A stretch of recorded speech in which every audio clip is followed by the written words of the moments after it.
Are you guys sisters? And this is exactly what I'm talking about right here. Bruh. Like, it's like I have siblings, right? But my siblings don't live here. But people forever are coming up to me like, oh, are you related to this person, that person?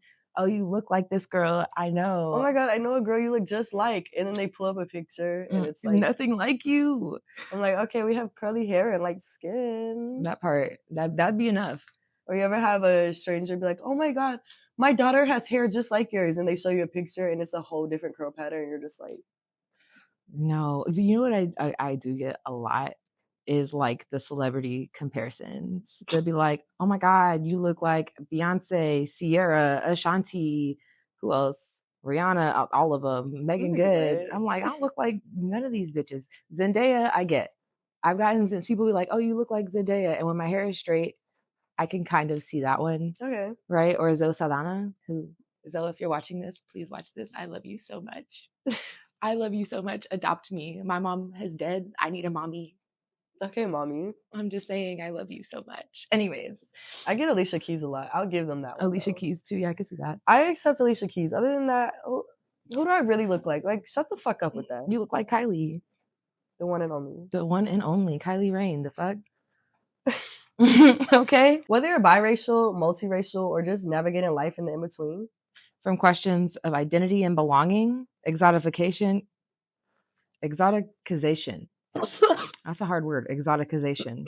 And everything in between.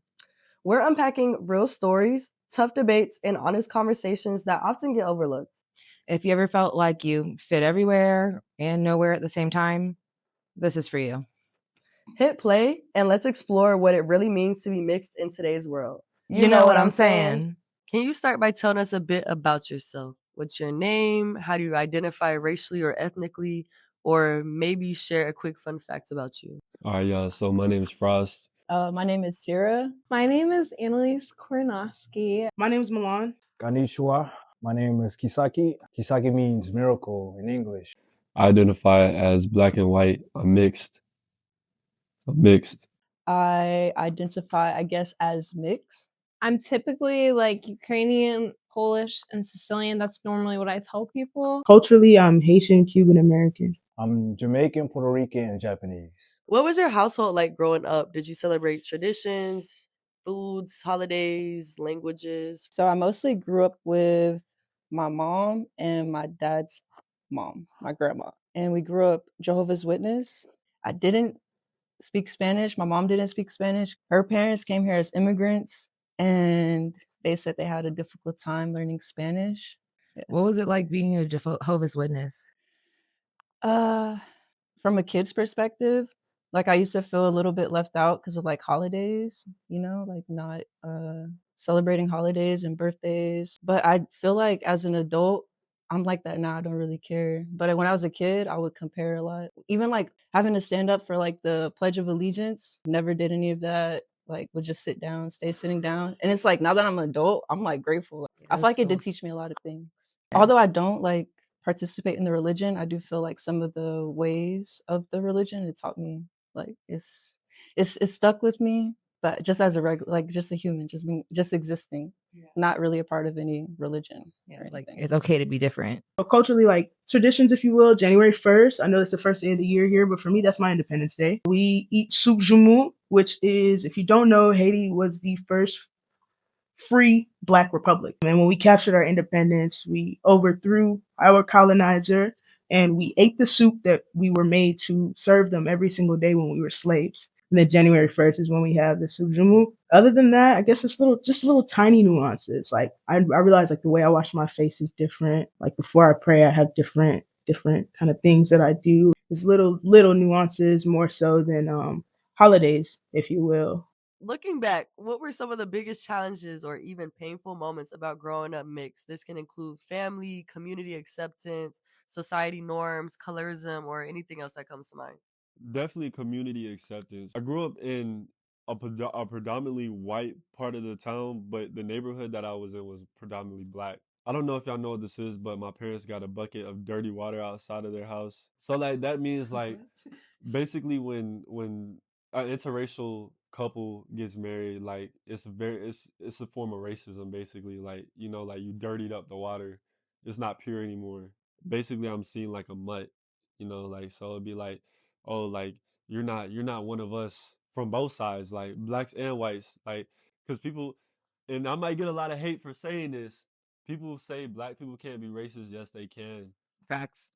So I did lose a couple of friends actually. Some Japanese friends I used to kick it with. They were low key dissing me on the side though, cause like they would treat me like a side dish, and I'm like, yo, what's like? Am I not? Well, I gotta act like a real Japanese stick up my ass person? Like in Japan, it's like society is like a one person thing.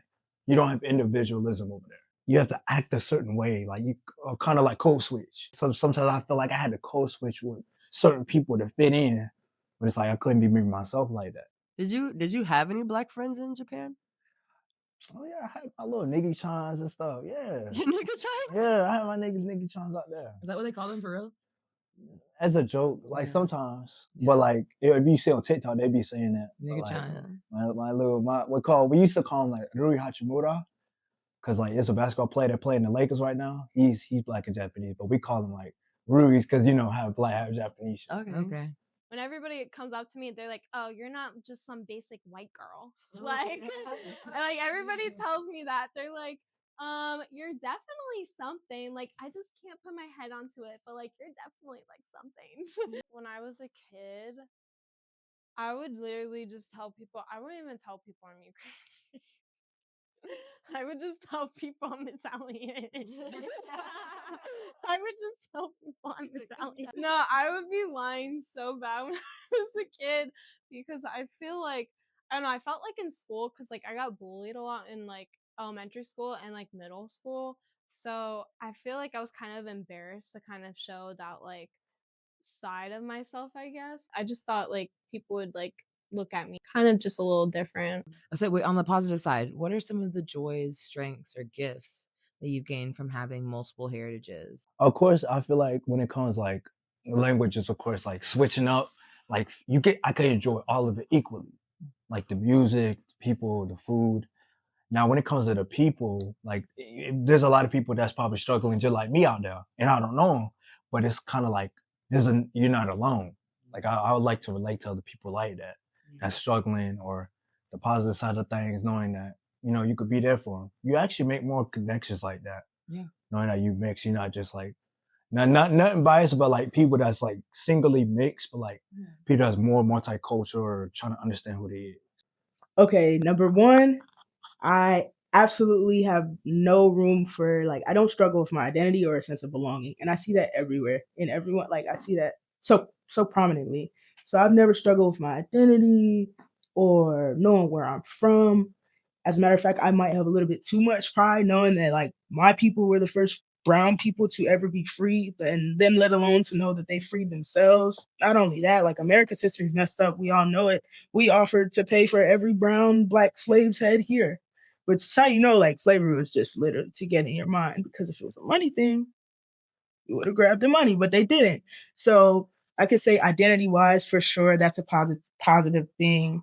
What advice would you give to younger mixed folks or parents raising mixed kids based on your own experiences? Listen to them. Just listen to them simply.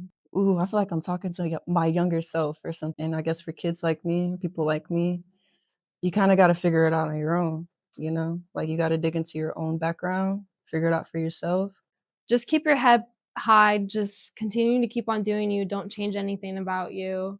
Keep yourself strong. Don't listen to what anyone has to say about you. And you will succeed in anything that you do that you want to achieve in your life. Express yourself like with all like your different like ethnicities that you have within yourself. I feel like when it comes to raising a mixed child, like you just have to be mentally prepared for like what comes with it. Honestly, it might be a little rough if your parents raising mixed children, y'all did marry set like a separate race, so y'all might get looked at a certain way, and then especially y'all having kids. If you're mixed and you're watching this and you're like unsure about yourself, like who cares at the end of the day? You know what I'm saying? You're here. you can't change your skin color, you can't change what you are. So like, why care what other people think about you? That goes for anything, not even just race. Like, just be yourself, because at the end of the day, you're not gonna see those people again. I got something for y'all ass. So go ahead and listen here, listen real clear. You hear me? If I can give advice to the younger generation when it comes to like being mixed and not like loving yourself, please love yourself. No matter what nobody tell you, just embrace who you are. As far as the parents, don't stop treating your kids like y'all want to be something. Y'all making all these mixed bases, racist as hell, but y'all don't want to do nothing to help them out. Treat them respectfully. Respect your kids. Love them and embrace them who they are, no matter what they are. I would tell West Indian parents to try less to push the misogynistic agenda because women are just as capable as men. There are things that men do better than women, like 100%. I 1,000% agree. It's broken down into science. Yeah. But I would try to, for the men and for the women, to push that agenda less. For mixed kids growing up, I would tell them to own their identity in its entirety, because here in the Americas, we have the power of influence. And the power of influence influences everyone around you to be like the power of the influencer. So it behooves you to truly just be yourself and to wear your identity, to let it stain you. Today we're putting out vibes for free and open conversation, for building healthy relationships with yourself and the world around you. I really feel like that's really what we need, is understanding, collaboration, Transparency. Transparency. Yes, and so it is.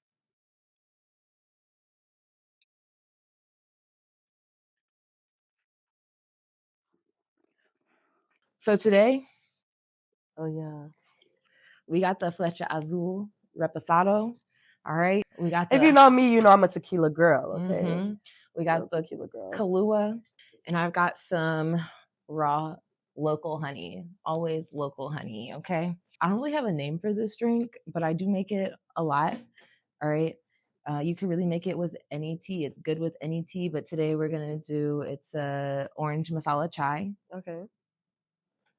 Orange masala chai with some chicory bitters. So give me a second here. I gotta get properly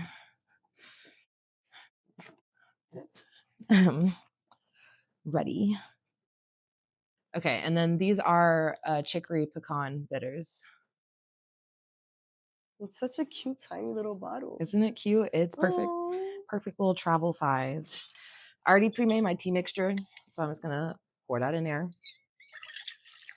Fill the cup about halfway. What? I said ASMR. Oh, and she whispered that shit. Shout out to the gas station for ice, Circle K. Cool that guy off. Okay, and then you're gonna do 1 shot of Kahlua. What is Kahlua? Kahlua is a coffee liqueur. Oh, okay. So you said scratch the Baileys? The Baileys is good, but the Kahlua is definitely better with the chai. Okay. Yeah. You can do this with Baileys. I do like chamomile tea with Baileys if it's like not a black tea, but we're doing black tea, so we're gonna stick with a coffee based. And last but certainly not least, you gotta pull that bitch up. There you go. I know how tequila works. You gotta tap it on the ass for good luck, though. Mm-hmm. And then a double shot of the Flecha Azul.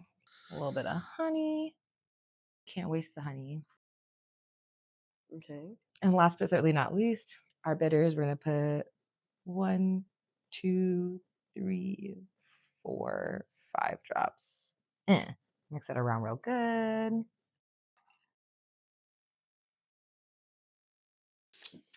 Light. That's good. You can't even really taste the tequila. I love That's that. dangerous. I make good drinks. If you ever need a bartender, y'all, drop in my DMs, okay? Only for the bartending. Don't be Don't trying to sneak in don't them just DMs drop for in my anything DMs. else. You'll be rejected immediately, okay? I'll put you in general and act like you never existed. That's good, especially if you're a tea lover. So first we're going to talk about, as a mixed person, identity and belonging. This can be along the lines of feeling caught in between multiple cultures, not knowing which side to claim, or taking pride in being both, or maybe one or the other. Just, all of the in between lines of that. I don't know about, I know you got siblings, right? And you're not the oldest. Yeah. I'm the oldest of my siblings. And on my mom's side, outside of one cousin who has a daughter now, I was like the only mixed person. So I remember I go to family reunions, everybody's black. Everybody's black. I'm the mixed girl. And then on my dad's side, he's got more kids. So it was like a little bit different because it would be me and my siblings are the mixed people. And then their mother, my stepmother, would be the black woman. And then everybody else is white. Although they're my family and I know I belong and I love them, right? It does feel weird when you look around and you don't really see people like you, you know? Yeah. When I was really young, I was always drawn to people that were mixed or of Latina descent or just like of a different race, Asian, because I felt like they understood what it felt to kind of be an outlier versus just like blending in with everybody. I mean, people are gonna fuck with you off your personality usually. At least my generation, people will fuck with you off of personality, but still, like, people talk about representation and you want to see more people that look like you and blah blah blah. Like, up until like 10 years ago, it wasn't really a lot of mixed people on television. There was no representation for mixed people. We were just like known of, oh, I know some pretty girls with curly hair. Oh, I know this little boy, he got blue eyes and blonde hair. Like, That does, because I was thinking about this not too long ago. I remember when I was younger, like, everyone was obsessed with my hair. Like, when they saw my hair, it was always like a topic of conversation, where now I think it's so much more normalized, where it's not really even a thing. Yeah, like, it's not really mentioned anymore. People don't stop you in the grocery store. I mean, I hear all the time, like, oh, I love your hair, or it's beautiful. But I remember when I was specifically, like, growing up, because I think when I was in elementary school, the school I went to was more white, and as Black people started moving more to my city, they kind of, I guess, ran the white people off or whatever. And it did end up becoming a majority Black school. But yeah, when my very first, like, lowest grades in elementary, it was a lot more white. And so I think my hair was always, like, I was one of the only, like, mixed girls, like, with my hair just out in the school. So it was always like a thing where everyone always wanted to touch my hair. Oh. Now, cancel me. I love having my hair played in, so I actually used to let everyone touch my hair. Oh, facto. I was not the one that's like, oh, don't touch my hair. Like, that's so rude. No, I'd be like, please, just put your whole hand in it. Until they get to try and braid. Don't ever. Yeah. I could not stand when them little white girls come up to me and try and braid my hair. Like, girl. I had a horrible experience with that once because I loved my hair being played in so much. I did let someone sit there and braid my whole head up. Matted. Horrible. Horrible. Like, oh. Horrible. Now, my Black friend, Sierra, she's also mixed. But Sierra, you're mixed with Spanish, so it's a little different. But regardless, Sierra can play my hair all day, every day. She already know what's up. I'll show up at her house looking ratchet, and she'll sit me down on the couch and be like, Sam, we need to do something with this, and just get to braiding. Or if I can straightening my shit. Actually, that's how my hair got cool in college. Oh, yeah. I'm about to put you out there, Sierra. Sierra did not like me at first. I tell everybody this story because I fucking love you and you're my fucking bitch. But Sierra didn't like me at all. She thought I was a bitch. She thought I wasn't cool. I could be fucked with. And so she was like avoiding me. And then one day my friends were hanging out with her and they took me to her room and she was like, oh, your hair's so pretty. You should let me straighten it. And I let her straighten my hair. First of all, she had me laid and slayed. Okay. But second of all, we've really been besties since that fucking day. Like, hair has really kind of brought us together. It was one of the things that brought us together. So. Oh, that's cute. Yes, I love me some Sierra. Shout out to Cece. Shout out to Cece. So, other than just hair, I can relate to, I actually, all of my siblings, we all are, well, the siblings on my mother's side, we all are mixed. However, like, I didn't grow up really with the Black side of my family. I'd see them every blue moon, and that side of the family is very small. Okay. My white side of the family is pretty intermediate as well, but when we were younger, like, the cousins would kind of come over and all of that. And I will say, me and my oldest brother, because my younger brother's so young, he wasn't nowhere near in the picture at this time.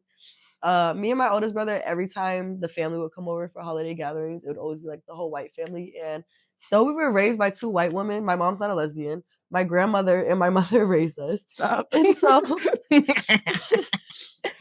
So That's funny. we were raised by 2 white women. However, those were like the only white people we were ever used to really being around.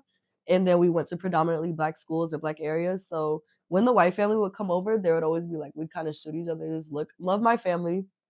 But it was always the awkwardness of feeling out of place. So we kind of like slowly like, hello, eat, and then slowly like creep our ways upstairs and just avoid them for the rest of the day. Yeah. And I don't know, as a kid, I guess I didn't think much of it, but it was definitely like we would kind of say that, like we kind of give each other that look, like, okay, well, this is awkward. We're about to go somewhere else. Like, we're the black kids, especially saying that, my grandmother is 1939 World War II Germany. I'd be lying if I said she wasn't racist in her younger years. So there was always like awkwardness of like, my grandmother loved us from birth, obviously, Yeah. but just like understanding what racism was and getting uncomfortable sometimes when we were surrounded by all white people. Yeah. I didn't really have close white friends until I was in high school, when I started playing volleyball and I got close with like the girls on my team, and I was in drama club because I'm a fucking nerd. And so there's like a big mix of people that are into theater. I have a lot of black friends, white friends, Hispanic friends that were in the drama club, but like those are like the only 2 places that I really met and interacted with white people closely and personally. I was always around white people. My mom's black, right? Growing up in a family, well, it was really just me and her. Like growing up with a black mother, I didn't really pay attention to white people, if that makes sense. Not in a like racist, oh, I can't fuck with you kind of way, because I would always talk to everybody. All of my close friends growing up, like even now, because I'm getting ready to plan my wedding, I'm like looking at my wedding list, like people that I'm inviting. I've got maybe 2 white people on my list of people that I'm inviting. Like everybody else that I know is black, mixed, Hispanic, Asian, not white, know? Yeah. And I don't think it's because I think it's a culture thing, right? I was raised by a black woman. I have black culture like instilled in me. The way my household was managed, everything about like my mannerisms, the things that I do when I go out, the way I like to turn up, the music I listen to, all of that's very much black. You know what I'm saying? I grew up listening to Lauryn Hill. Yeah.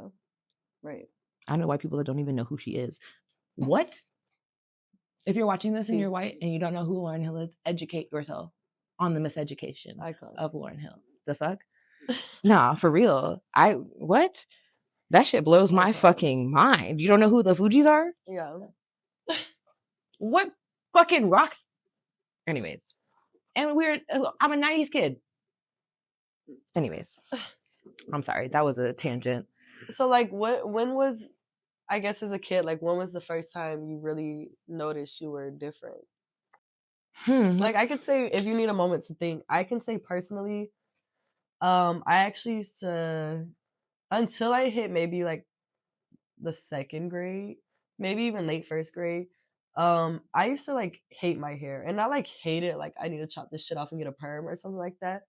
But I have a white blonde mother with straight hair, so I always wanted her hair. And it started really clicking to me, like, I don't have her hair, and I can't have her hair no matter what. That's and crazy. It actually took for so many strangers. Like I said, when I was younger, everyone would always be like, oh my God, your hair's so beautiful. Like, just cut it off and give it to me, and da-da-da. That's when I got a little ego boost. I was like, oh, y'all want this? Oh, y'all want period. this? She's a baddie. That's when I really started loving my curls, and after that, like, never put heat on it again. Like, I flattened my hair like once in the 1st grade. Yeah. After that, once I found out everyone wanted these curls, she was like, I know you want to be me. Yeah. I had the opposite experience. My mom is older. She grew up code switching. Her mom, she was born Beulah. She changed her name to Bibi because it was more business appropriate, and she got more business not having the word Beulah on her business cards. And so actually I was a wild child. All right, just gonna throw that out there. And my mom never let me wear my hair natural because she didn't want me to ruin it. So my hair was forever in braids. My hair was always in cornrows down my back with the little beads. You know what I'm saying? I was that kid, like clanking up the hallway. Okay. Okay. And I don't think I ever really felt like, oh, I'm different, because that was all my friends too. Like I said, I always hang out with black people. I always hang out with black girls. So we're all fucking rocking the braids together, rolling around in the fucking dirt, wrestling, and you know what I'm saying. We were wild, 90s children. We was fucking outside riding bikes with no fucking shoes on, no helmet, knees scraped up, all that shit. Right. You know what I'm saying? All that shit. So, and then my mom always wore wigs. Her hair was either texturized or she had wigs. So like my mom's hair was always straighter, but she older woman. So she used to keep like the short, like the 90s curl look. If I got a picture, I'll give it. We'll put it up here so you can see what she looked like back in the day. But like I didn't really experience wearing my hair natural until I had graduated high school and was out on my own as an adult. And then I went through this phase of like, I don't even know what the fuck to do with it. Yeah. Because I went my whole life, it was either straight or it was braided up. Yeah. Like completely opposite. And I didn't know how to wear my curls. I was kind of nervous to wear my curls because they are so big. Right. And so everybody that I see with these pretty curls, they're like, you know what I'm saying? Yeah. Like down sleek to their head Yes, and super perfect, like ringlet curls. And my hair is not like that. I think maybe that realization that I'm different didn't really happen until I was an adult. Oh, wow. Okay. Does that make sense? Because it was like, yeah, I absolutely see what you're saying. Yeah, because I just kind of like I always did my own thing anyways, but my hair was always done. It was always professionally done. My mom would take me to get my hair Brazilian blowout. It would be like, bone straight. People would be like, oh my God, your hair's so pretty. Oh my God, that's actually you. That's not a wig, Yeah. But I never had the appreciation for my curls until I was like 20 and I started wearing my hair natural. Okay. Yeah. Yeah. And I've gone through some weird phases with my natural curls too, because like I didn't know what to do with them. Yeah. Yeah. I didn't know how to wear them. I did too, because my mom, she used to try to do my hair. She would do it as best as she can. I gotta find a picture. She would but she couldn't. Obviously, neither of us know how to like cornrow braid from the scalp type. So it'd be like one ponytail here, braid, maybe another pony in the back, braid, and I'd go through the same like 2, 3 like little braided up, twisted hairstyles. She got here with the plaits, girl. Like until I hit the 4th grade, and I just went to my mother and was like, "Look, you can't do my hair anymore," because I was getting older, and I was like, "You're putting these little girl hairstyles on me, but they're not real black girl hairstyles, So I was like, "You can't do my hair anymore." So no bullshit. From probably like 4th up until like 6th or 7th grade, my hair would I would just pull it back into a low pony. But like I didn't understand sleeking. So I would literally get a hair tie, put in a low ponytail and leave the house. Oh, period. And then you have the little curls all over the place. Just frizz everywhere. Just not laid at all. I didn't start learning how to actually do my hair until maybe like 8th grade, because I used to wear it awkwardly down, like not styled for it just be like flat down. But when I went to 9th grade, I was like, I'm entering adulthood, like I'm going to high school. Adulthood is crazy. I gotta be laid and slayed. I'm talking about edges used to be swooped every fucking day, which is funny because I actually don't like doing my edges anymore. I don't even know how to do my edges. I feel like some women on edges on them look, wow, chef's kiss. For me, for some reason, I feel like edges look like I'm just trying too fucking hard. Yeah. Or they just don't suit me the most. But in high school, baby, them edges was laid and fucking slayed. You were never gonna catch me without my hair laid. Period. Yeah. No. But let's keep rolling. Oh no. Add to that. I think this is a good segue, right? Because we both kind of talked about you had a white mom, I had a black mom. Right. What are some things that were normal in your household? Could you just bring people over to your house? If you wanted to have somebody over at the end of the day after school, could you just bring them over? Oh no. Okay. It was my mom, period, is very paranoid. You can't have just anyone in the house. And I rarely ever had company over because my grandmother used to be extremely strict. I'm talking about, God forbid you drop a toy and it makes a single noise. She in her German accent, she's gonna be yelling, "What the shit was that?" And everyone's just gonna freeze, and we're all just staring at each other. So no, having company was not a real thing. The only people I knew I could really just kind of have in and out the house, my best friend growing up was my next door neighbor. We used to just always go in and out of each other's house. But I could just walk into her house. She was white. I will say, but with my house, I had to at least be hey, even though she came over every fucking day, she about to come over. Hey, is it okay if she comes in?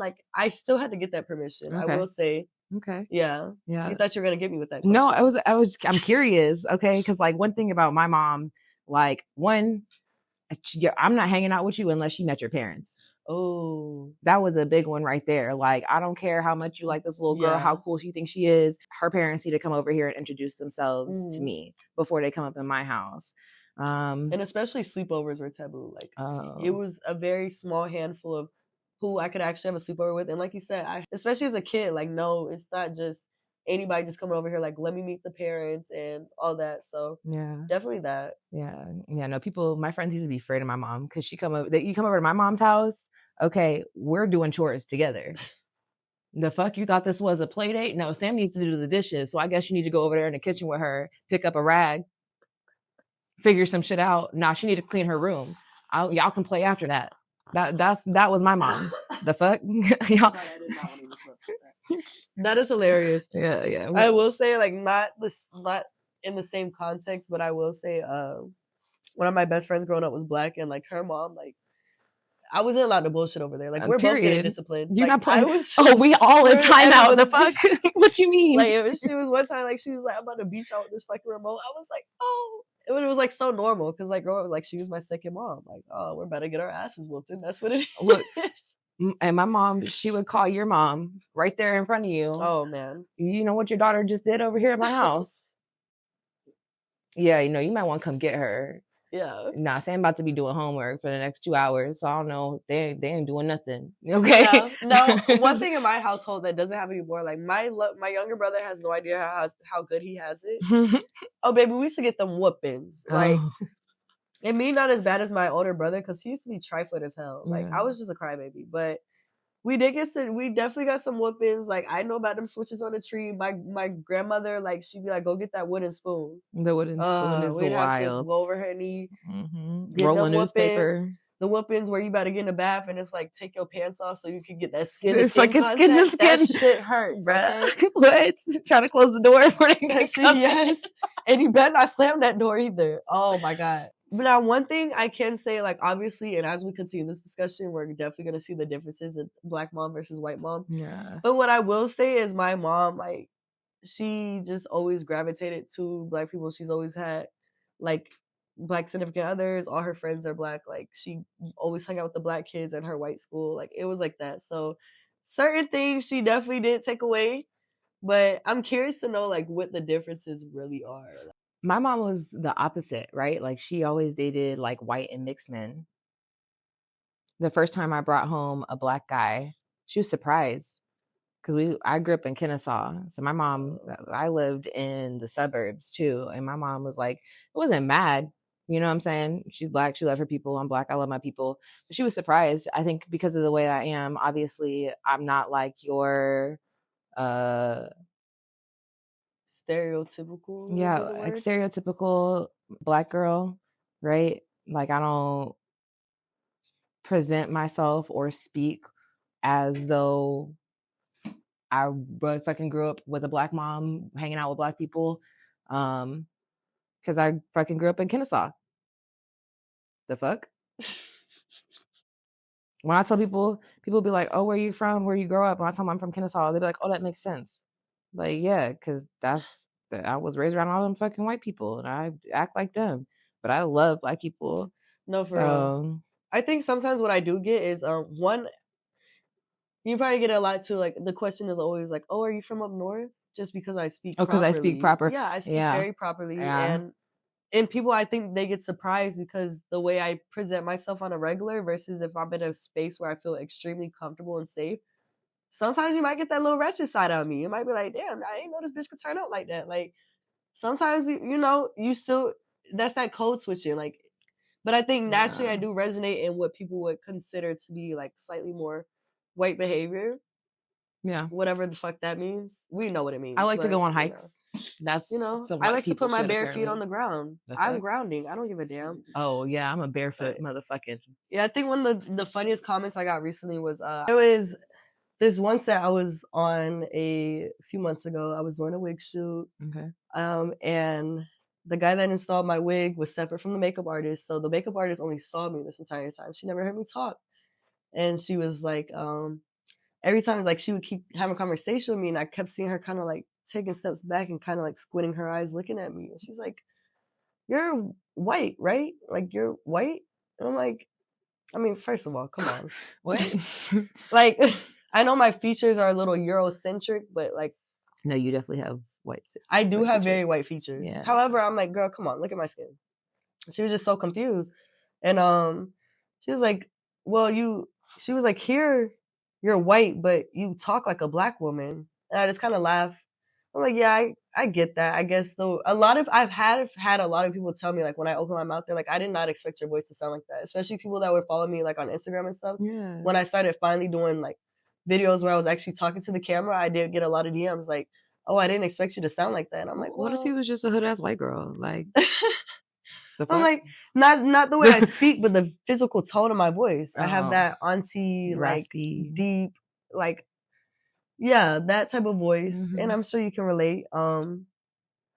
Yeah, so that kind of, it made me laugh. It threw me off because that's one of those little things like I hear all the time. Like, oh, you don't speak how you look. Yeah. And I'm like, is that kind of a slight microaggression? Like, yeah, how should a woman's voice sound? Like, I can't even make it like, do you want me to talk like this? Hi, my name is Kylie. Hi, I'm Kylie, and like no, like I have that deep soulful voice from the ancestors, you know. I don't ever get that. People always come up to me and they be like, "Oh, you're mixed, right? What are you mixed with?" Because they can never tell. Oh, is she white? Is she Hispanic? Like, whatever. Whenever I'm around Spanish people, and I love this. I love y'all. Don't stop. Spanish people always assume that I'm Spanish. And part of it's because, we talked about this, I was a dancer, right? Yeah. And so, like, I know salsa, I know bachata, I know merengue, I know samba, I know a little bit of, like, majority of Spanish dances because I like to dance and I appreciate the culture, right? And so, like, I'll go out dancing and, like, Spanish men always mistake me for being a Spanish-speaking woman of Hispanic descent. Yeah. And then I got to correct him real quick. Like, nah, baby, I study French. I study French and I black and white over here. But I don't ever get mistaken for a white person. I've never, I don't know how she meant it because I'm like, clearly you can see brown on my skin, but it was definitely a funny. I guess I also had the straight wig on, so I was already looking a little more white. She's like, oh, she just be in the tanning bed. Yeah, right? But like, I don't know. I guess everyone expects me to have like this super like soft, frail voice. And I mean, I've also met mixed girls that have like that super soft, like baby feminine voice. I'm not that. Like, I actually used to hate how deep my voice was. Me too. And so I got a little older and people would be like, oh, I love your voice. Yeah. That was like the hair comment. Like, now all of a sudden, oh, y'all like my voice? You like my voice? It's how you want. Okay, sexy red. Clearly, you can see you don't need to hype her up. Don't hype me up because my head get big as hell. She'd be like, "Oh, me." I mean, no.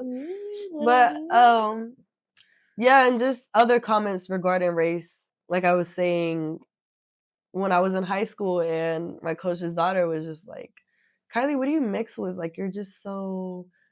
Whatever she said, and I told her black and white, and it's almost like she was a little disappointed. Like she was like, "Oh, that's it? What do you mean that's it?" Right. Like she's like, "I don't know. You just look so exotic." And I'm like, "The fuck, bitch! I am exotic." Like, yeah, I'm actually from a tribe deep down in Central America. You know, and I'm exotic. Start making shit up. No, for real. And like you were saying, with Spanish people, it is really funny because especially my brother looks more Hispanic than any of us. But I do get away with it when I'm in, I tend to visit Spanish countries a lot. Yeah. And they'll come up and try to like start speaking Spanish to me off rip. I, on contrary, did study Spanish in high school. I'd be like, no comprende. I get excited. I love to practice my Spanish anywhere. Like, any excuse. I'm like, con permiso. Like, you never go to I don't know how much you travel, but I find when I'm in Spanish countries, you start picking up on the dialect. So instead of like, when I'm trying to think of a word, instead of being like, you'll put the little accent, I'm like,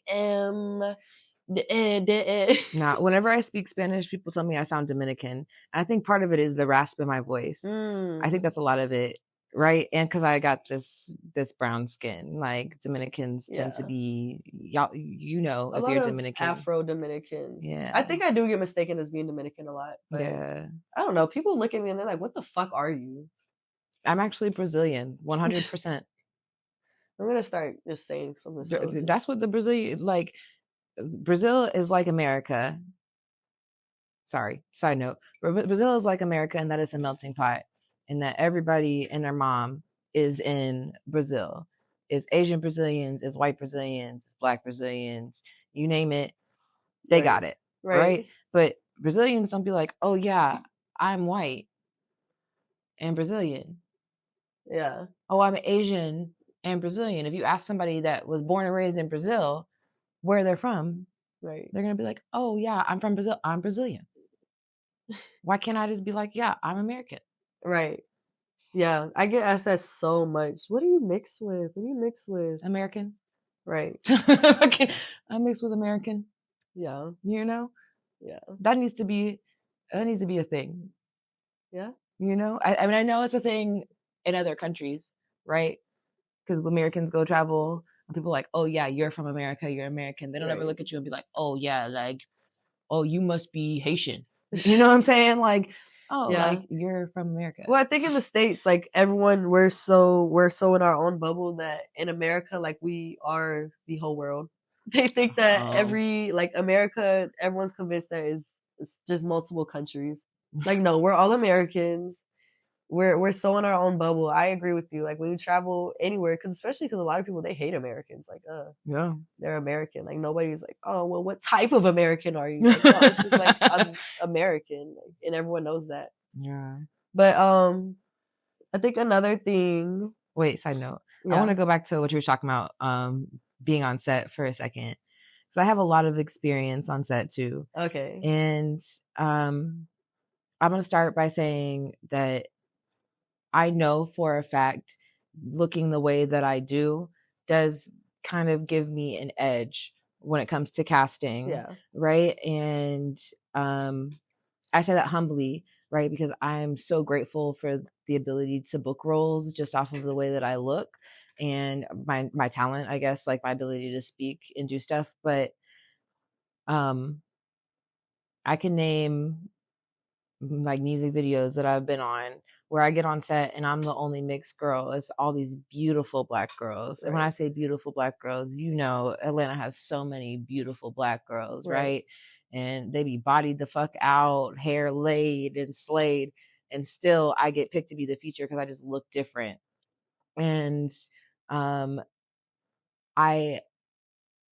have this disdain for the way that there's like beef in like the black community generally between black girls and mixed girls because of, you know, this unfortunate but fortunate, right? Because I'm not going to say that it's a bad thing, privilege that mixed people are given when it comes to certain things. I can't help that I look different. You know, I can't help that, you know, my hair texture. I can't help that my skin tone. I can't help that, you know, like all the things that make me me. And I also would be stupid to say that I'm not grateful for the role that it gets me. At the same time, I know if I'm going for a role and they're looking for a black girl, I'm not getting chosen. Yeah. Right.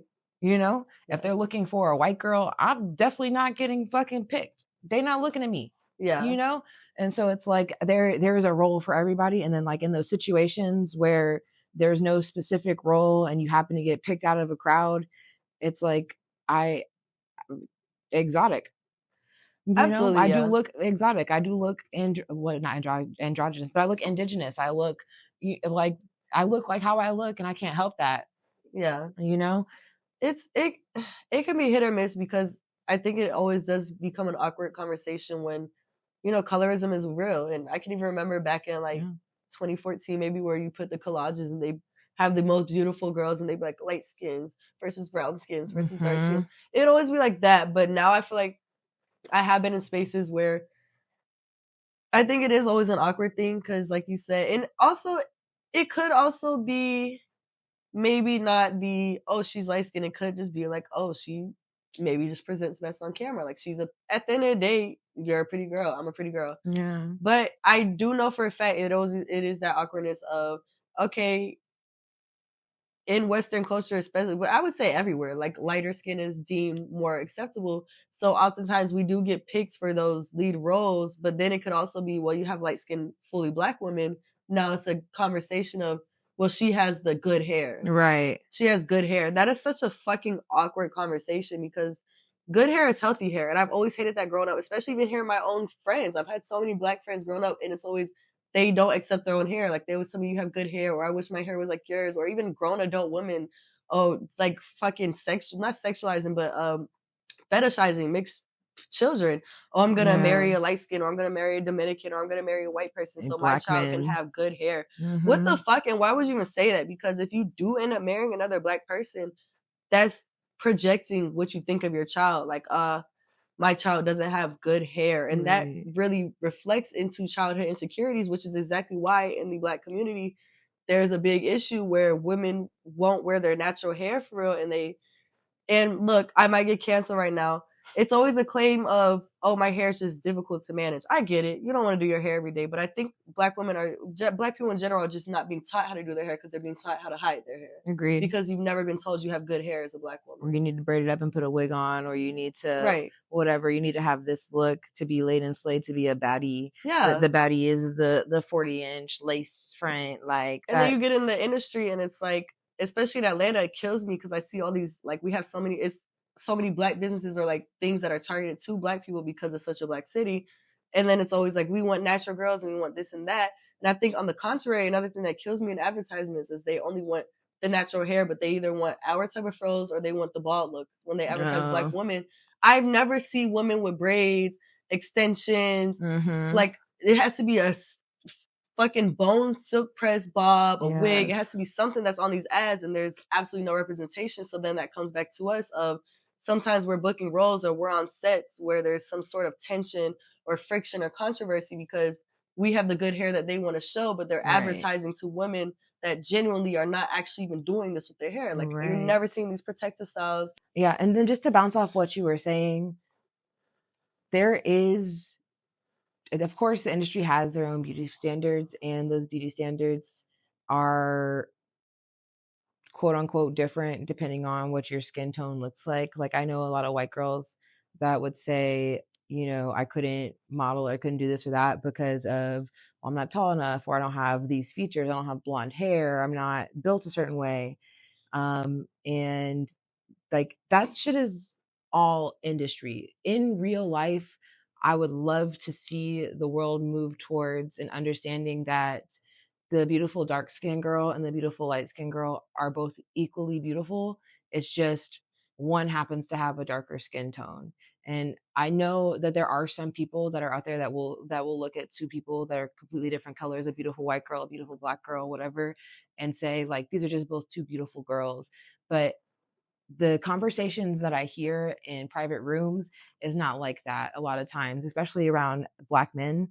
Yeah, and I'm calling y'all out. And if you feel that you're not one of those people and you want to drop in the comments and give us your 2 cents, please, because I know that there's men out there, Black men specifically, that don't think like this, but there are a lot of Black men that glorify like the hair, like you were talking about, or they glorify a certain skin tone. Oh, I want a girl that's chocolate because I just love that chocolate brown skin. But what if your soulmate is Asian? Real. And you would never, ever even think to look at her because she's an Asian girl. Well, I don't feel like there's anything wrong with having a type. You like what you like, but I think it becomes an issue where I hear ignorance like, oh, I don't like Black women because they have bad attitudes. Oh, I don't like Black women because they're too aggressive. Ignorant. Or it's like the stereotypes. Yeah, and I think the same reason, I mean, there's stereotypes in every community, but definitely like we were saying, like being over fetishized or either being picked or not picked for that specific reason. Like I've been on sets where I was the only Black woman in the room, and I could tell that I was being the filler of the woman of color just so the brand could act like they had representation, just like fucking Pride Month. Yeah. All the brands are gay as hell in June, and then once that disappears, it's done. Like, it's done. Just like Black History Month, all these things. And I've been on sets where like I was the only Black woman in the room, and I'm posing and I'm eating in front of this camera, and the room is silent. And the second the white girls step on set, they're like, "Oh, you're so beautiful! Oh my god, that's so amazing!" And they're like over complimenting them to the point I feel like smaller in the space. And even like feeling smaller in spaces, like you were saying, like feeling awkward when you're in a room full of a bunch of darker skinned women, and now we're the ones that are being idolized. It's always like this awkward, like in between. Where do I fit? As a black woman, like not as a mixed woman, is like, well, where do I fit, or where do I feel most comfortable, or like never fully feeling accepted in every environment you walk into, no matter what the culture is. It can get very awkward. On that note, I want to talk a little bit about just racism in general, because I definitely have experienced from both ends, from Black people and from white people, Right. things that felt racist to me. You might not have felt, like I say y'all, because it obviously is not you if you're watching this, but those people might not have felt like they were being racist in the moment. I take that back. I've been in situations where people definitely were going out of their way to be racist towards me. Yeah. And as somebody that comes from multiple cultures, it doesn't make sense to me. Yeah. Right? I understand that there's still people from a different generation that have this mindset about, you talk about the one drop rule, right? Your one drop that makes you Black. And I hear it from both Black people and white people, where Black people will be like, oh no, you're Black. Like, that's it. You just are a Black person. I am a Black person and I love being a Black person, but I'm gonna boost my dad for a second, and I don't always do this, so he's really gonna appreciate that. I be talking shit about my nigga, but my nigga, he's white. I be talking about him, but my white father has done so much for the Black community with his life, and I don't mean having Black babies. I mean, as a white man, has gone out of his way. He's a teacher, has gone out of his way to make sure that the Black people in his community are better educated, that they can read and write properly, because he's in Charlotte Mecklenburg school system. And if you know anything about Charlotte Mecklenburg school system, it is not the best school system in the United States. Charlotte, I'm calling you out. And he's gone out of his way he's got men that he coached that play basketball or did play in the NBA. He used to coach the junior programs for the Atlanta Hawks, right? Which is, when it first started, was a primarily Black program. And I know there's so many Black people out here that will look at my dad, who is a very much pasty white, blonde hair, blue-eyed white man, and say, no, like, all of those things that you're saying about white people, they don't apply to all white people. Yes, there are a group of white people that are like that, but that's not a reason for you to just fear or hate white people.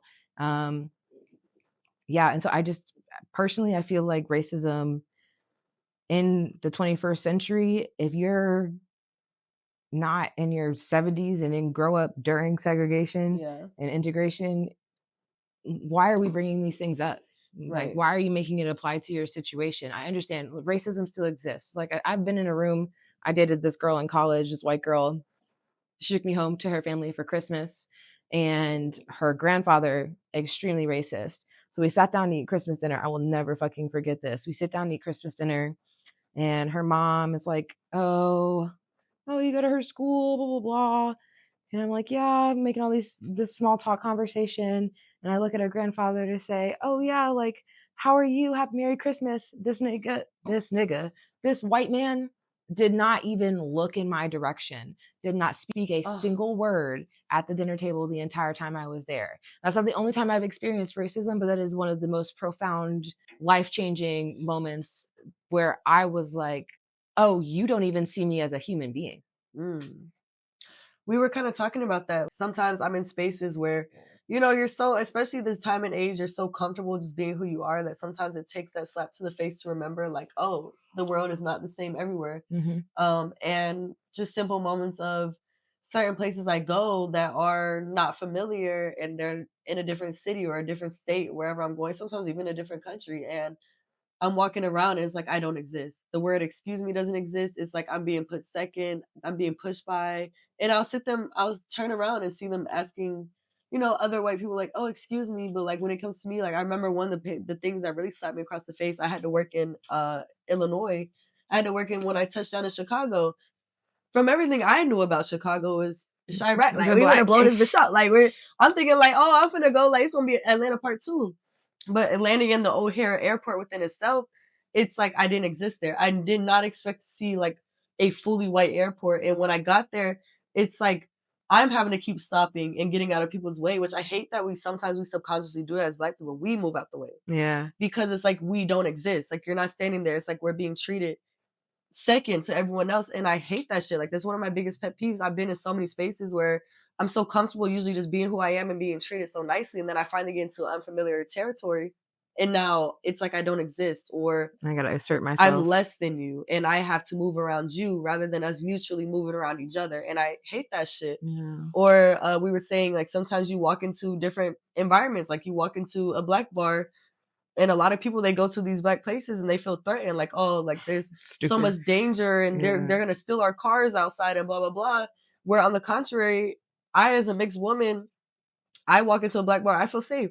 I walk into a white bar, I feel tense. Like I feel like I'm being stared at. I feel like the question is, what is this girl doing here? And things like that. And I think that goes back into the mixed conversation of, well, when you are mixed and a mixed individual, are you comfortable identifying with both races, or do you lean more towards one side of your what would be the word, your culture, I guess, or whatever you want to call it? And I do find myself always leaning more towards black crowds because I've been in so many situations around white people where I felt extremely unseen and unrespected. Yeah. And I think the youngest instance I ever had was back playing high school soccer. I could have only been a sophomore or junior, and we were getting our asses whooped by one of our rival schools. They were known to be racist. Yeah. We're getting our asses whooped, but I'm putting up a fight. And even though we're losing, the dad is in the stands, like yelling, "Oh, you little mulatto!" And he's like, "Yeah, I'm talking about grown ass man." He's like, "You mulatto. That's why your dad not around." Blah blah blah. And I'm just like, "Yo, I'm a child," and like the parents are allowing this to just fucking happen. And that shit, that comment right there, that why your dad not around, be fucking killing me, because my white dad left when I was 2. I grew up as the only child, so only parent, and people be bringing that shit up, and I'd be like, yeah, white men do it too. Yeah, like, and I mean, sir, you are right. My dad wasn't physically around, but it's not like he just fucking, I don't know my father. I know my father. Like, and I have another dad I have a stepdad that was around. Like, ignorant comments like that, like that's just such a stupid ass stereotype. And is, even if it is a statistically like more known fact, like shut the fuck up. Like there are certain things where you're just being full blown like racist, or what's the other word? Prejudice? Yeah, or you're just being full blown prejudice, and for what? It's so uncalled for. And I think sometimes as a mixed woman, we can get so comfortable in being mutually accepted everywhere until you finally enter that one space, and now you feel like you're being discriminated against, or you feel smaller in these spaces. And that's why I think subconsciously I do associate with my black side more, because I never felt unwelcomed in a black community. Agreed. I definitely gravitate towards black people, but for me, when it comes to feeling safe, especially when I'm going out somewhere, I don't even look at skin tone. Right. I'd be like, how many females are in here? I'm not trying to go in no rooms where it's nothing but niggas, nothing but men. I'm not going up in there. I'm not. I don't feel safe. And it's a woman thing. Race is so over my head. Yeah. When it comes to my safety, I'd be thinking, how many exits are in here? Where are the girls at?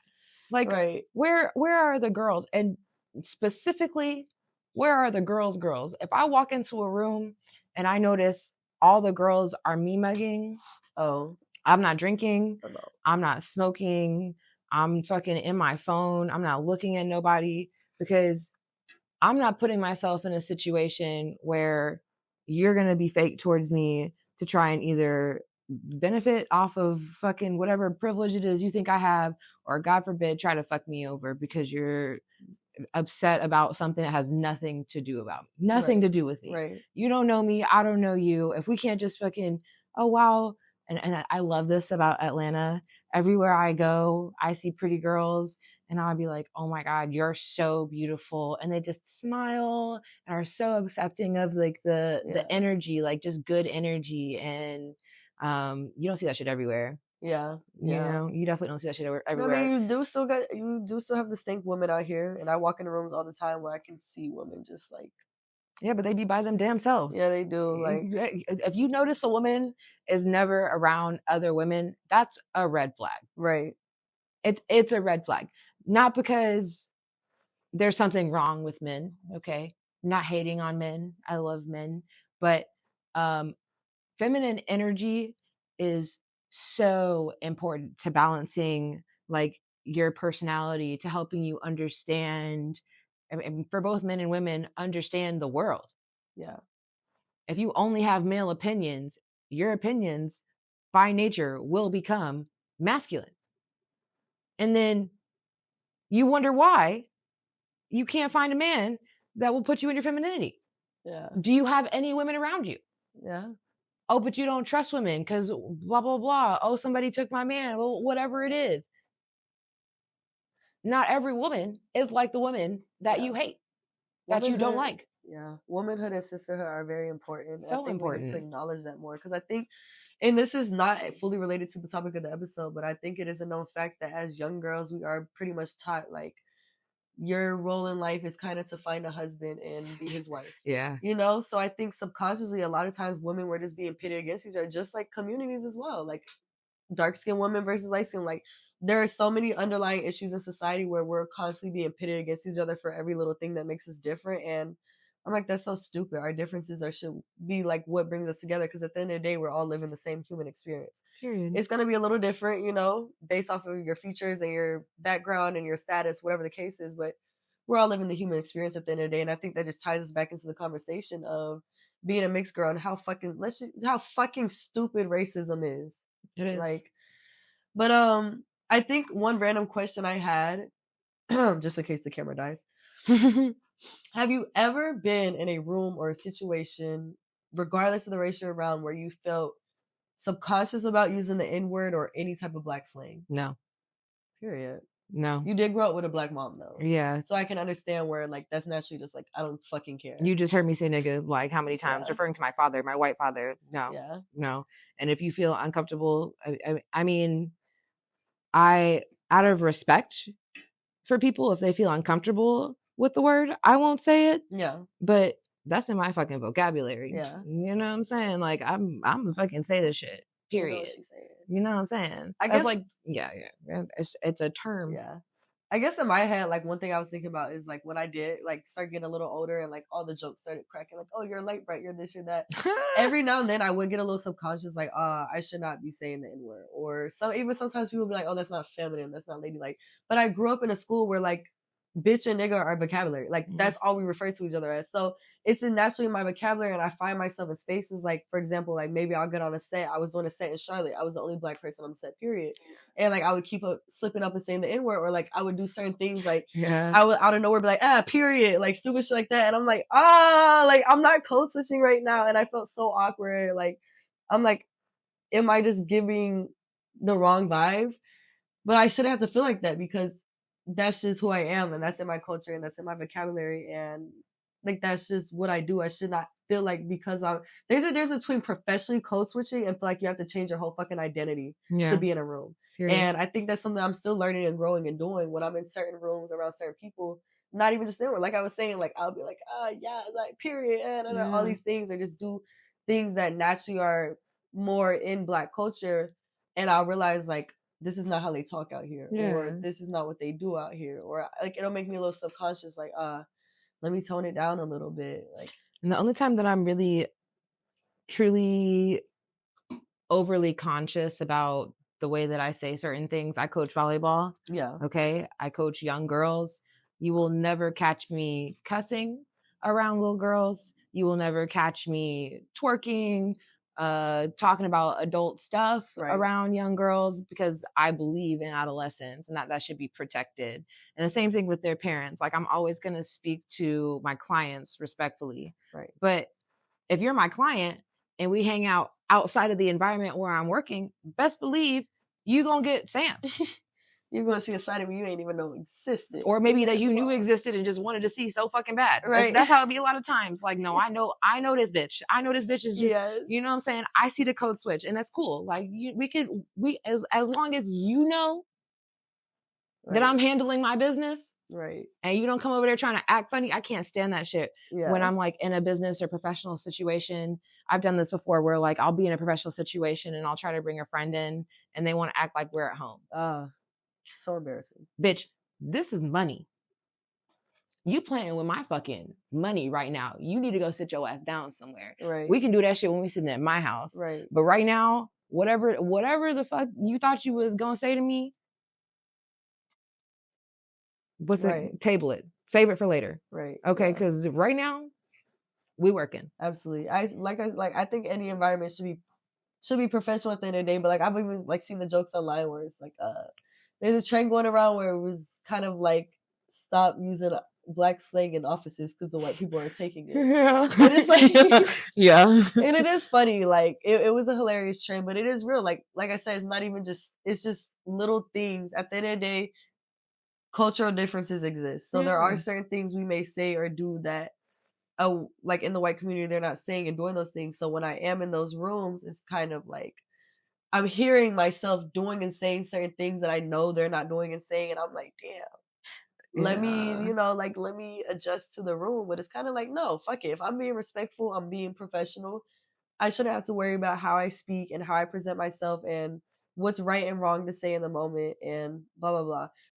That quote, that trend that you was talking about, that shit going both ways too. Because I didn't see black people posting, oh, these are white phrases that I will be incorporating into my vocabulary. You seen that shit? They'll be eating though. They be fucking eating. Okay, it is what it is, and we're gonna get into cultural appropriation in a second here. I have a problem with this anti-cultural appropriation movement, not because I think that cultural appropriation is a good thing, but because you don't fucking know what somebody's culture is. Just because you look at somebody and see one thing, you might look at someone and see pale skin and think this is a white person. You were talking about wearing a hijab. Yeah. I'm gonna bring that up because I'm not gonna talk about me. I'm gonna talk about them. Okay. That very pale white person might actually just be Iranian and Muslim, and you over here talking about cultural appropriation. Let's talk about fucking black people. I know full-blood black people that look like me. Period. Yeah. I was talking to one of my friends the other day. He's Trinidadian. He's straight Trinidadian. And he was like, people always think I'm mixed. It's like when he does things that are black, he's a very professional person. Okay. He runs his own business. He works around mostly white people. People be fucking clowning this nigga. Like he's not a actual black person. That's not cultural appropriation. He just is his culture.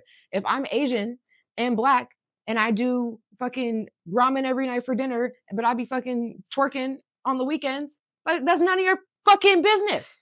That's what I do. That's my culture. Right. And you can have your opinions about it, but really like keep that shit to yourself. If you come from one culture and that's what you're used to, then that's what you're used to. I understand that there are like culture groups that stay to themselves, right? Hispanic culture groups are really well known for it, right? Yeah. And there's nothing wrong with that. But also, you need to realize that not everybody within your culture is going to look, sound, and act like you. That's it. I know a lot of black people that feel some type of way about being called an Oreo because they speak a certain way or dress a certain way or carry themselves a certain way. They're still black. They still got their black card. They are still a part of the black community. They're not appropriating any culture. They're being them fucking selves. And that's really none of your fucking business. Yeah. Those are my opinions. Yeah. No, I agree. And I think sometimes it is appropriate to call it out when it's like OD cultural appropriation. But for the most part, I think that a lot of cultural appropriation is really just culture appreciation. Ate that.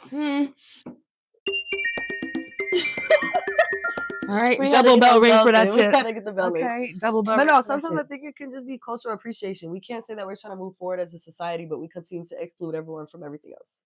We're trying so hard to stay separated, and then we get pissed off that everyone can't come together. That there's no representation, and why don't I see people like me? And why am I not accepted in these spaces? But do you accept other people into your space? We're not seeing protective braids on ass, but when white women do try to put those protective braids in, y'all come for their throat. Straight for what? Bruh. Like, y'all be eating them up, bro. Let her do her cornrows. Like, if her hair fall out, her hair fall out. Okay? And that's okay. Let her do what she want to do. Amen. Amen. Yeah. I guess that's it. I think that's good. Shit. We said what the fuck we said. You know what I'm saying? You know what I'm saying? All right, guys. That's it for today. Don't forget to hit that subscribe button, like, comment, share this with your friends. As always, I'm Samantha. I'm Kylie. And this is Facts and Frenzy. You know what I'm saying? Join us next week. We'll be talking about frequencies, energy, physics, science, and everything in between. Don't miss out.